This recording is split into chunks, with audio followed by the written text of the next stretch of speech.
Hey everyone, thanks for hopping on.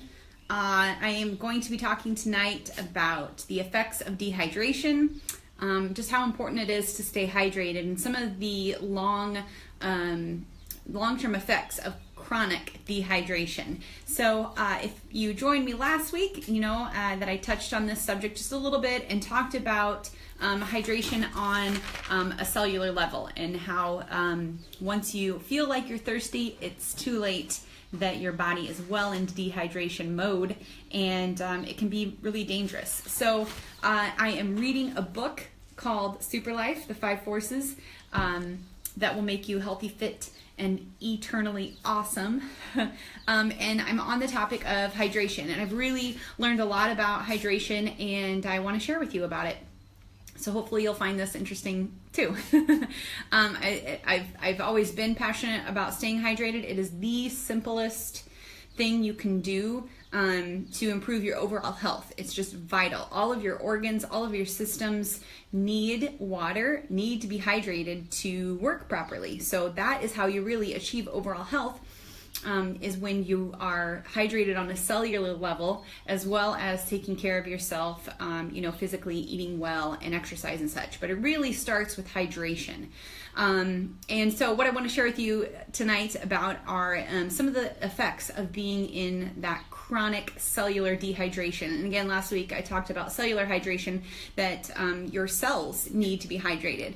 And I also touched on a little bit about how you need to have the good quality of water, because things like sports drinks and such that are advertised to have minerals and electrolytes and such in them, if they are not quality, if they are too big, they are not able to make their way into the cell, and therefore you're not actually hydrated. So while those labels can be, eye-catching and seem appealing, they really aren't doing the job. So just make yourself aware of that, and it's just best to stick with plain old water, filtered water with those good minerals in there. And again, go back and watch my video about that last week if you want more details on the good quality water, or just ask me, private message me, and I'll share my opinions about that and what I've learned. But anyway, on to the topic of chronic dehydration and the effects. So one of the things in the book they said was caused an ailment, if you will, a disease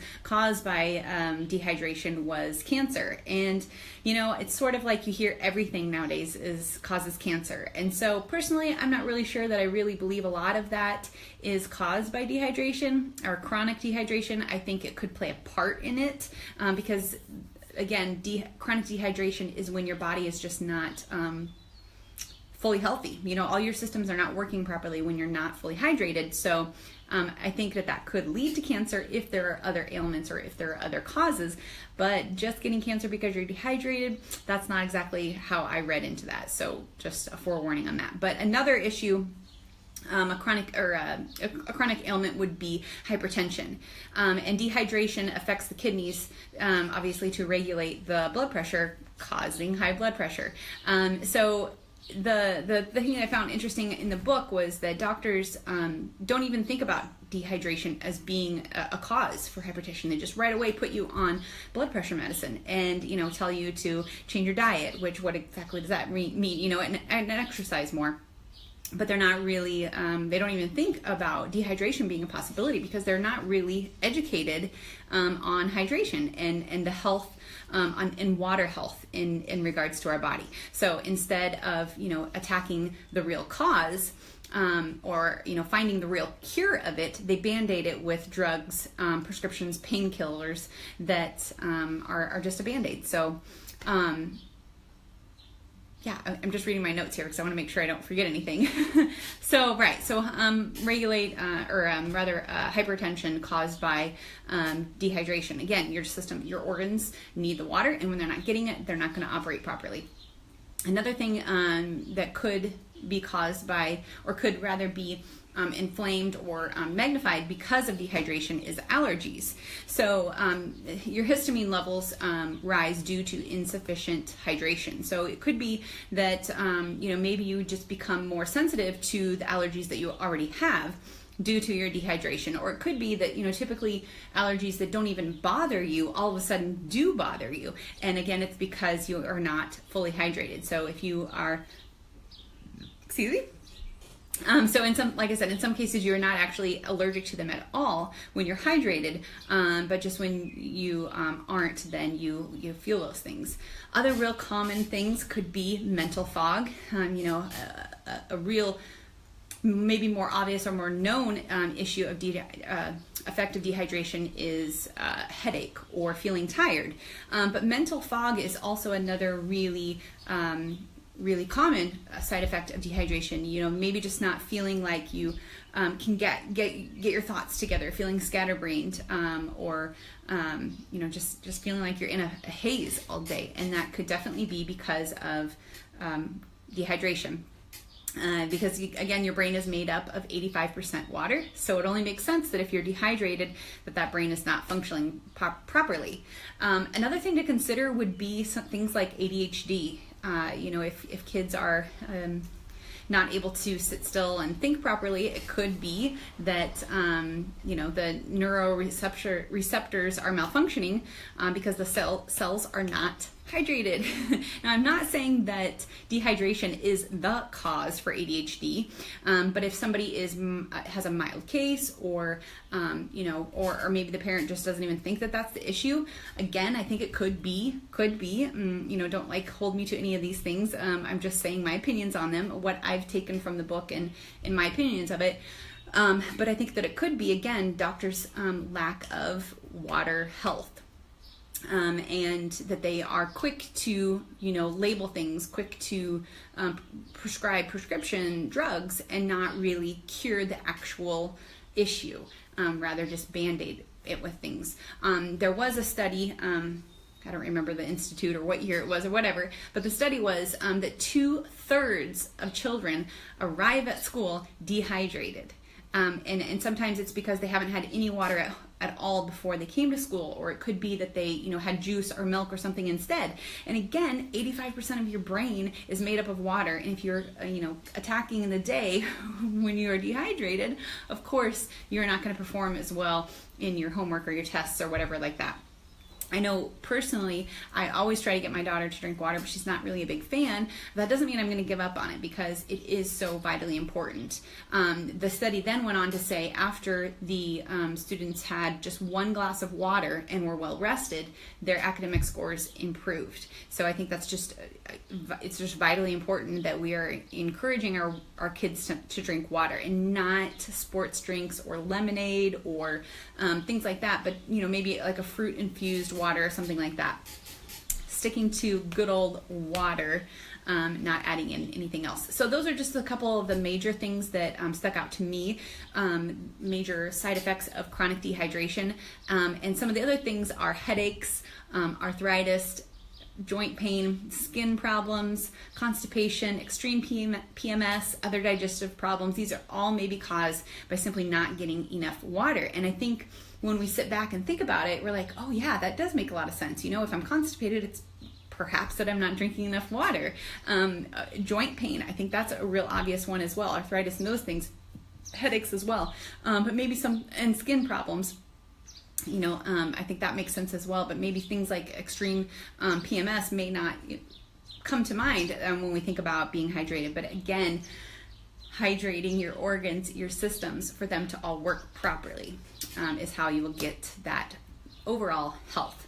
All right, so what to do, right? So I don't mean to scare you with all these possibilities of issues that may arise with dehydration. I want to give you some tips on how to make sure that you're getting enough water. First of all, I think it's really important, something that I've implemented within the last couple years, is as soon as I wake up, drink 8 to 10 ounces of water. Your body is gone 8 hours or more without water, and so you are definitely waking up in a state of dehydration. If you are not a morning person, reflect on that. How late into the day are you having your first glass of water? That could definitely be an issue of, like I said, with that brain fog, fog or just not feeling like you are fully alert and awake because your systems aren't functioning at optimum because they are dehydrated. All right, so start your day with a glass of water, 8 to 10 ounces, and I'm really pushing myself lately to try to get down 24 ounces before I have my coffee. I don't do it all the time, but it's my goal, and that's what I'm working for. Number 2 thing to do is make sure your kids are drinking water. So important. I've already talked about it. I think that a lot of behavioral issues would possibly subside if kids were drinking enough water. I haven't really educated myself on as far as like what is an appropriate amount of water for that. I know for adults it's always half your body weight in ounces of water, so it could perhaps be the same for kids. But if your child is not drinking any water at all, start with a goal of 8 ounces before lunch or something like that. Start small and then just slowly increase that water intake to hopefully be that half their body weight in ounces of water. Tip number 3 is drink pure water, not tea, not sports drinks, not even vitamin water, because again, while those labels seem really appealing, the reality is that they could have added sugar, definitely with the sports drinks, and really read those labels on the green tea. I know green tea is really popular, and I believe Lipton has a brand. I haven't looked at it specifically, but just make sure that you are reading the labels and not just the nutrition facts, but what's in there. I would assume that Lipton green tea probably has sugar, and if it doesn't have sugar, it's likely a alternative sugar, an artificial sweetener. So it's just always best to drink pure water. I personally use a reverse osmosis water as well as adding in a little Himalayan salt, because when you are purifying water, when you are processing water or filtering water, you are essentially just stripping it of all the stuff. Like if you think of, distilled water, I've heard distilled water being the best water because it's completely stripped of all of the everything in it. It's like zero, right? Like it's pH 0. So while that's great water, it's not the best for your body because your body needs a little bit of that, those minerals put back in so that it can fully absorb the water and absorb that into those cells and to be cellularly hydrated. All right, so drink pure water.